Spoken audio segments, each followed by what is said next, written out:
Little things, like leaving brush piles and unraked leaves, can provide shelter to animals in a harsh season.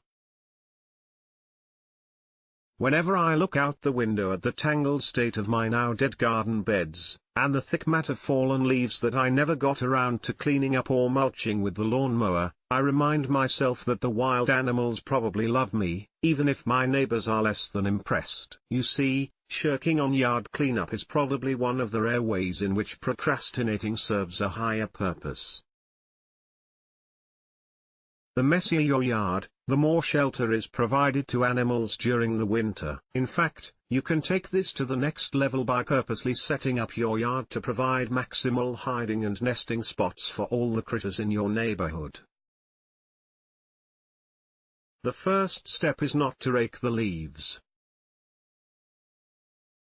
We've written about this before on Tree Hugger. As leaves break down, they provide a natural mulch that suppresses weed growth and fertilizes the soil. Additionally, they offer a cozy place for small animals to hunker down and hide.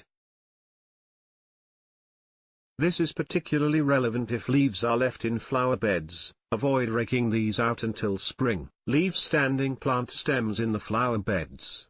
Some insects crawl inside these to overwinter. When you do cut them down, Discover Wildlife recommends leaving them in a stack on the ground to allow hibernating insects to emerge. Avoid deadheading plants because some birds and rodents might be able to raid them for seeds. In the future, plant late flowering species for this very purpose. Keep an ice-free source of water in your yard, such as a small pond or bird bath. If you see ice forming, break it or pour hot water over top.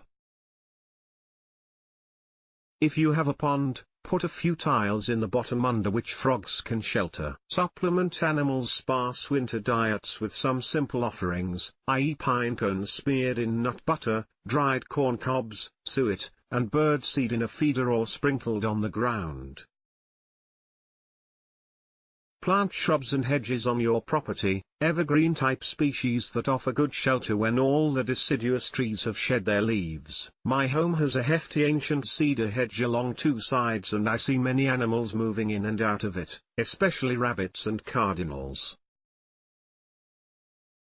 Leave piles of brush if you've trimmed trees or bushes. Wood piles are another prime spot.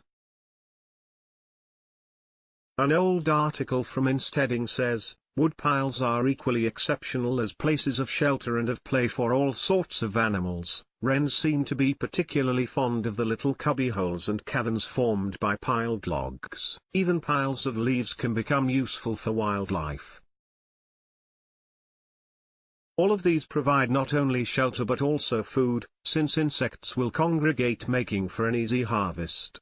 If year-round brush piles aren't your style, build some cute birdhouses. The spruce has lots of detailed ideas and explains the difference between roost boxes, roost pockets, and winter birdhouses. I didn't realize there were such differences. Position them to face south to get maximal sunshine, paint dark to absorb the most heat and to camouflage from predators.